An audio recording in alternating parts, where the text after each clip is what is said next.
Okay, we're now into the second part of this lecture where we're talking actual strategies for conducting sampling, for selecting subsets for your observation, in other words, as we defined it. And so we're talking about random sampling methods, okay? You have a choice between random sampling methods and then also non-random sampling methods, where essentially each element either has the same probability of being selected or doesn't. If it has the same probability, if each of the elements has the same probability of being selected, then that's going to be a random sampling method. If each of the elements has a different chance or probability of being selected, that's a non-random sampling strategy. And so first we're covering random sampling. There are four types here: simple random sampling, systematic sampling, stratified, and cluster. Okay? Okay, so first, in the way of simple random sampling,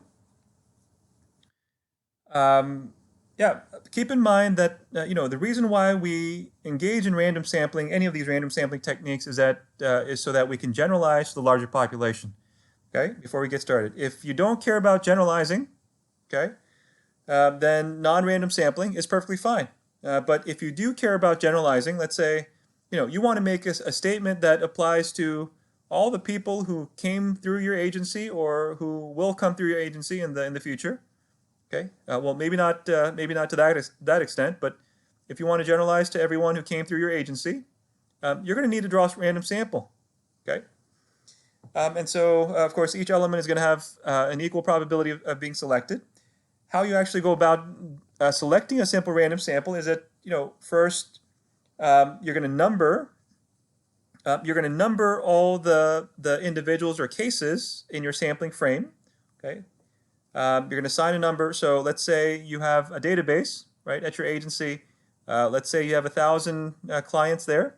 Okay, if the file is already in Excel, then it's already numbered serially for you, right? It's numbered 1 through 1,000 for you already in that Excel file.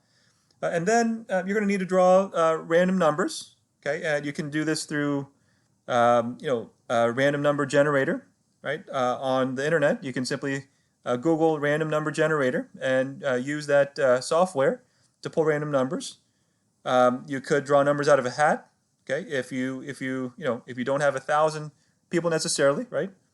You could draw numbers, but the idea is that you draw those random numbers and then you match it to the individuals in your sampling frame, and then you draw your sample of however many individuals you were looking for your study. Okay, systematic random sampling.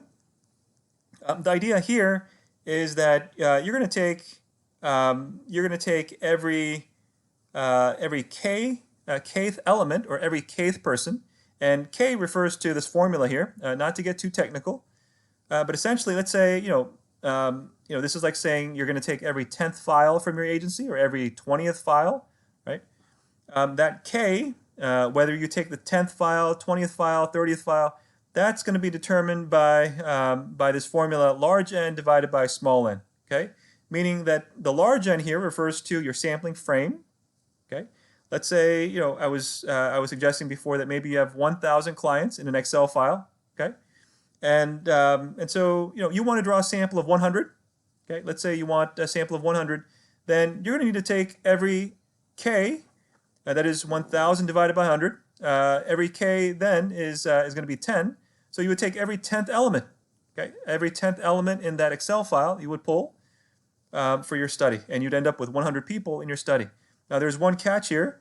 You do want to start with a random number also. So you wouldn't start with 1 necessarily. You would go to a random number generator, as I suggested. Just Google random number generator, and pull a number between 1 and 100. And so let's say you pull 21.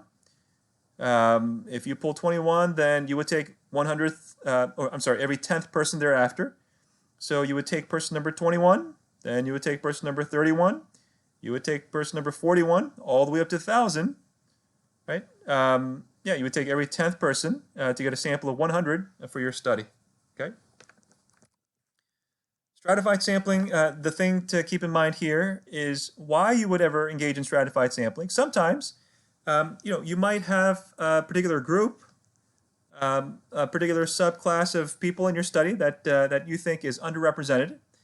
And so if you want to make sure that there's some measure of representation from among that group, then you would engage in a process called stratifying first, right? You would stratify first the sampling frame or the larger population, and then you would draw your sample from each of the strata, right? These different groups that you've collected essentially. Okay. So let's say you're making sure you want to make sure that you have enough men for your study, and most of most of the people that come through your agency are women. Then instead of drawing a simple random sample, what you might do is take that Excel file of 1,000 clients, right? Let's say 900 are women.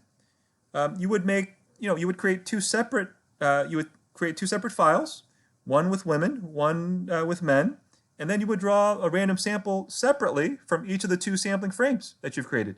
I shouldn't call them sampling frames; they're essentially strata, which is where this term comes from, right? Stratified sampling. Okay. There's one other technique here. It's called cluster random sampling. This is also a random sampling technique. And again, it's important to note why you would ever engage in this type of sampling technique. But this is where you have a population that you think can't be reached. Okay, so in other words, you can't come up with a listing of all the elements, right? So you see a lot of studies of homeless individuals, homeless men, homeless women, where you're not going to get a listing of all the homeless men in Chicago or the homeless women in Chicago, most likely. Studies of human trafficking, the literature that I've seen there, or sex workers, for example, right? You're not going to get a list, right? You're not going to be able to create a sampling frame. And so the idea then is to create clusters that is sort of geographic regions or different groups by where people might live, right?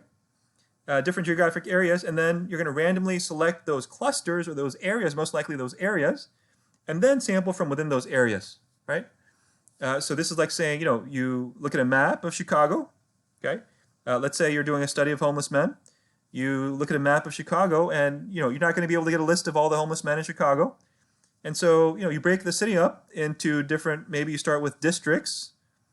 You create a listing of all the districts. You can certainly get a list of all the districts in Chicago, right? Maybe you take a random sample of all the districts, and then once you get a selection of districts, then you go inside those districts and then create additional clusters.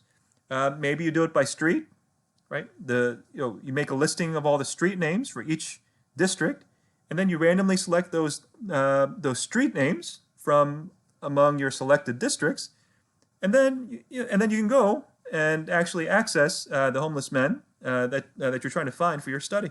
Okay, so yeah, just basic steps is what I was explaining to you here.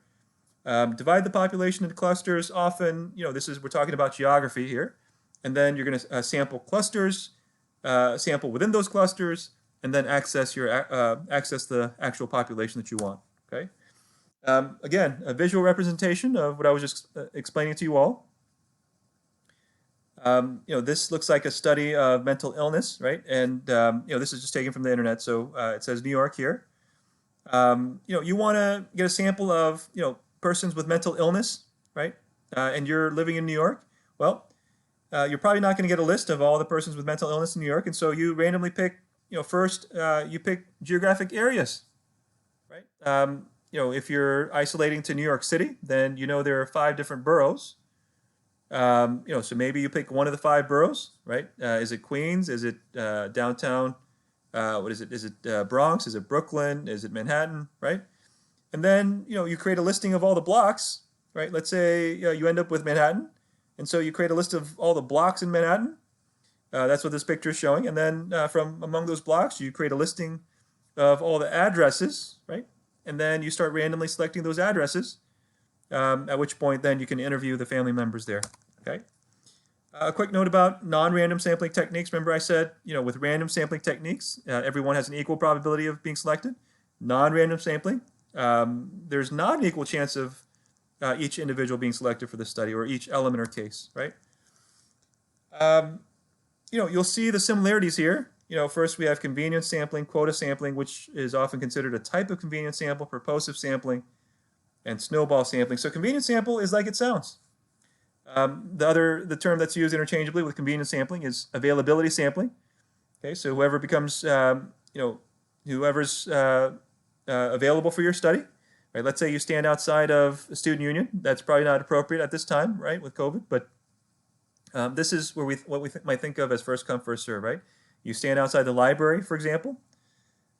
Quota sampling, okay, is like I said, one type of convenience sample where, like stratified sampling, when we talk about stratified sampling, you're trying to make sure that certain groups are represented well, right? So let's say you're standing outside the library, and you want to have a good balance of both male and female students, but you happen to draw only female students for your study.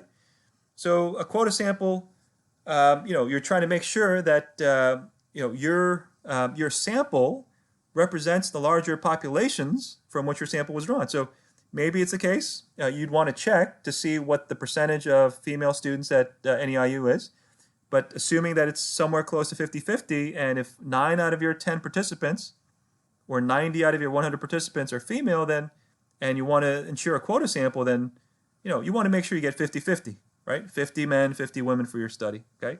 And so you draw the first, let's say you already have 50 women, so you just keep standing outside the library until you fill up those 50 spots for the rest of your sample. Okay. Purposive sampling refers to where the researcher has very specific criteria in mind by which you'll be selecting for your study. So let's say your study is about NEIU students, but you only want to select the seniors. It's a satisfaction study. You want to see the extent to which seniors are satisfied with their education, or something to that effect, right? And let's say one of the basic criteria is that they must be seniors. And so that's an example of purposive sampling. And then snowball sampling is like it sounds, right? This is, once again, you're standing outside the library. The first person who comes your way, you give them 5 copies of your survey, right? Or your consent form at least, and you say, can you please find 5 other people, help me find 5 other people that might be willing to participate in the study, okay? And you keep doing that, in which case your sample will snowball, okay? All right, so those are some basic strategies, and then I'll meet up with you guys in class tomorrow, or actually 2 days from today.